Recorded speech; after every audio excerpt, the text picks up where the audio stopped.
Hello my dear friend, जय Hind. So friend, आज हम बात करेंगे सेट नंबर 51। ठीक है, इससे पहले क्या जितने भी सेट हैं उसकी लिंक आपको डिस्क्रिप्शन बॉक्स में मिल जाएगी। अलग से प्लेलिस्ट बना दी है, आप वहां से जाकर स्टडी कर सकते हैं। वेरी इंपॉर्टेंट है पेट एग्जामिनेशन 2021 के लिए आपके जीएस के क्वेश्चन। ठीक है, इसमें से आपको 40 क्वेश्चन करना बहुत ही ज़रूरी है अगर आपको पेट एग्ज़ाम क्लियर है। तो चाहिए देखते हैं आज का पहला क्वेश्चन, साथ में आप भी सॉल्व करते रहिएगा। ओके, सो फर्स्ट क्वेश्चन है फ्रेंड, निम्नलिखित में से किस एक ने भारत के लिए संविधान सभा के गठन का विचार दिया था? सो यहाँ पे राइट ऑप्शन होगा ऑप्शन 3। ठीक है, कैबिनेट मिशन योजना। अगर हम बात करें तो जनवरी 1946 को, डेट याद रखिएगा, 1946 में ब्रिटेन की लेबर पार्टी ने इटली भारतीय नेताओं से औपचारिक स्तर पर बातचीत करने के लिए एक संसदीय दल यानी कैबिनेट मिशन को भारत भेजने का निर्णय लिया। भारत में कैबिनेट मिशन की घोषणा करते हुए पैथिक लॉरेंस ने कहा कि इसका उद्देश्य भारत के लिए संविधान तैयार करने के लिए शीघ्र ही एक कार्यप्रणाली तैयार की जाएगी। ठीक है, तथा अंतरिम सरकार के लिए प्रबंध करना आवश्यक था। तो राइट ऑप्शन होगा ऑप्शन सी यानी ऑप्शन तीसरा। सो नेक्स्ट क्वेश्चन है, निम्नलिखित में से किस एक अधिनियम ने भारत में संघीय शासन की व्यवस्था दी? संघीय शासन की। सो यहाँ पे राइट ऑप्शन होगा ऑप्शन सी यानी भारत सरकार अधिनियम 1935। ओके, चलिए सो नेक्स्ट क्वेश्चन है, भारतीय संविधान में मूल अधिकारों का विचार लिया गया है?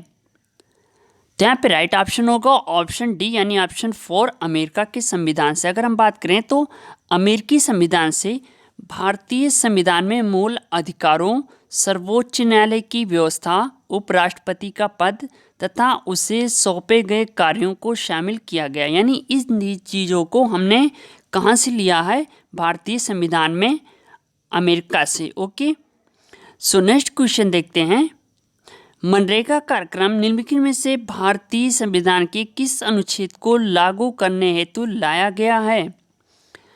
तो यहाँ पे राइट ऑप्शन होगा ऑप्शन 1। ठीक है, अनुच्छेद 43 यानी मनरेगा कार्यक्रम अनुच्छेद 43 के अंतर्गत लागू किया गया है। चलिए सो नेक्स्ट क्वेश्चन है, मनरेगा कार्यक्रम निम्नलिखित में से भारतीय संविधान के किस अनुच्छेद को लागू करने हेतु लाया गया? यहाँ पे ऑप्शन होगा ऑप्शन 1 यानी अनुच्छेद 43। ये क्वेश्चन हो चुका है। चलिए अगला क्वेश्चन देखते हैं, निम्नलिखित में से कौन एक राज्य का नीति निर्देशक तत्व नहीं है? तो यहाँ पे राइट ऑप्शन होगा ऑप्शन डी यानी 14 वर्ष की आयु तक के बच्चों को निःशुल्क शिक्षा। अगर हम बात करें तो अनुच्छेद 45 के अनुसार राज्य इस संविधान के प्रारंभ से 10 वर्ष के भीतर सभी बालकों को 14 वर्ष की आयु पूरी करने तक निःशुल्क और अनिवार्य शिक्षा देने के लिए उपबंध करने का प्रयास करेगा। परंतु 86वां संविधान संशोधन यानी 86 संशोधन अधिनियम 2001, ठीक है, 2001 द्वारा इसके स्थान पर निम्नलिखित प्रावधान किया गया यानी 6 वर्ष से कम उम्र के बालकों के देखभाल के लिए। ठीक है, चलिए अगला क्वेश्चन है, निम्नलिखित में से कौन सा विषय धन विधेयक के उपबंध में सम्मिलित नहीं किया गया है?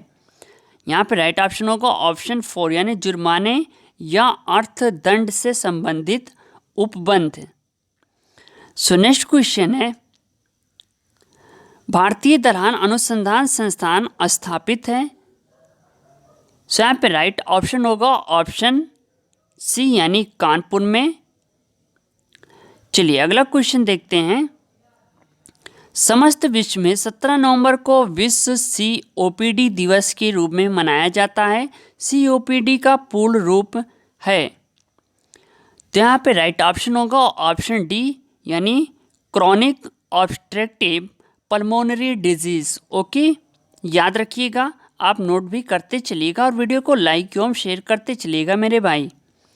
सो नेक्स्ट क्वेश्चन है, विश्व में मदिरा का बृहत्तम उत्पादक है?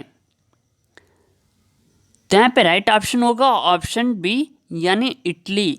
विश्व में मदिरा का बृहत्तम उत्पादक इटली में होता है यानी 5 है।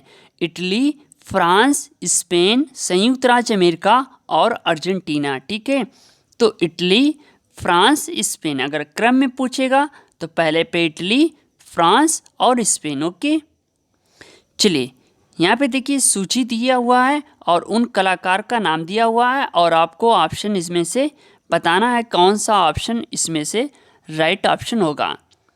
सो यहाँ पे राइट ऑप्शन होगा ऑप्शन 3। ठीक है, ख्याल क्या है?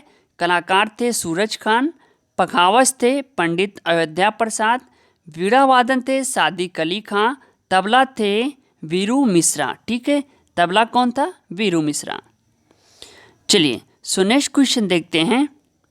फान एक स्थानीय पवन है। यहाँ पे डायरेक्ट बात हो रही है फान के बारे में। सो यहाँ पे राइट ऑप्शन होगा ऑप्शन डी यानी ऑप्शन 4 स्विट्जरलैंड की। अगर हम बात करें तो फान पृथ्वी के दक्षिणी गोलार्ध में बहने वाली एक स्थानीय पवन है जो स्विट्जरलैंड, दक्षिणी जर्मनी और पश्चिमी ऑस्ट्रेलिया से होकर बहती है। ठीक है, चलिए सो नेक्स्ट क्वेश्चन की तरफ। निम्नलिखित में से कौन एक सुमेलित नहीं है? यहाँ पे देखिए नहीं शब्द लगा है, कंफ्यूज मत होइएगा। सो यहाँ पे राइट ऑप्शन होगा ऑप्शन 1 यानी नाथुला दर्रा। ठीक है, अरुणाचल प्रदेश। लिपुलेख दर्रा उत्तराखंड में, रोहतांग दर्रा हिमाचल प्रदेश में तथा पाल घाट केरल में स्थित है, जबकि नाथुला दर्रा कहाँ पे? आपके सिक्किम में है मेरे भाई। यहाँ पे कौन सा ऑप्शन होगा? सिक्किम। चलिए सो नेक्स्ट क्वेश्चन है। कथन है पश्चिमी घाट की नदियाँ डेल्टा का निर्माण नहीं करती, कारण वे छोटे मार्ग से तीव्र गति से कड़ी कठोर चट्टानों के ऊपर से प्रवाहित होती हैं।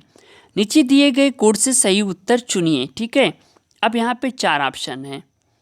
अब यहाँ पे बताना है इसमें से कि राइट ऑप्शन कौन सा होगा। समझ रहे हैं ना? एक बार क्वेश्चन देख लीजिए। चलिए सो यहाँ पे राइट ऑप्शन होगा ऑप्शन 1। ठीक है, क्या बात हो रही है कि ए तथा आर दोनों सही है तथा आर ए की सही व्याख्या करता है, यानी वे छोटे मार्ग से तीव्र गति से कड़ी कठोर चट्टानों के ऊपर से प्रवाहित होती हैं। सो नेक्स्ट क्वेश्चन है। निम्नलिखित में से कौन सबसे नवीन पर्वत श्रेणी है? तो यहाँ पे राइट ऑप्शन होगा ऑप्शन सी यानी शिवालिक की बात हो रही है। सबसे पुरानी अरावली में आती है। ओके, ध्यान दीजिएगा। चलिए अगला क्वेश्चन देखते हैं। अधिपादप मुख्यतः पाए जाते हैं।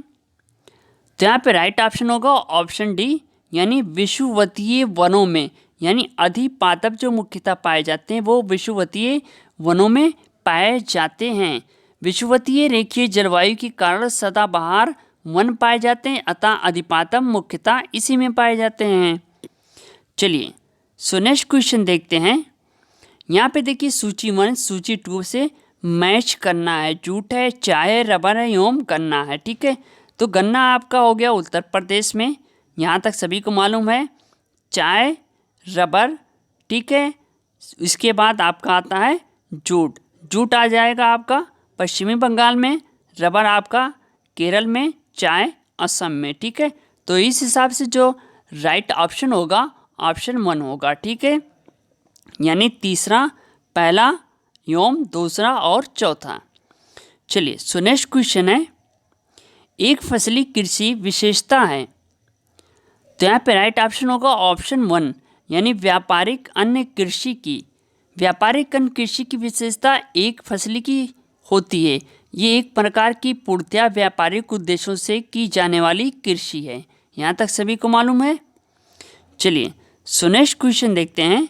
कुल भौगोलिक क्षेत्रफल के संदर्भ में वनों का उच्चतम प्रतिशत मिलता है। यहाँ पे वनों के बारे में पूछा जा रहा है। ठीक है, तो राइट ऑप्शन होगा ऑप्शन डी यानी ऑप्शन 4 मिजोरम में। ओके, चलिए अगला क्वेश्चन है। यहाँ पे देखिए सूची 1 दिया हुआ है एवं सूची 2, यहाँ पे भी मैच करना है आपको। ओके, 29 का। सो यहाँ पे जो राइट ऑप्शन होगा ऑप्शन 2 होगा। ठीक है, 4, 1, 2 एवं 3। चलिए सो फ्रेंड ये रही वीडियो को लाइक करो, ज़्यादा से ज़्यादा शेयर करो। मिलते हैं हम नेक्स्ट वीडियो के साथ। Okay, thanks, best of luck, thank you, धन्यवाद, जय हिंद, जय भारत।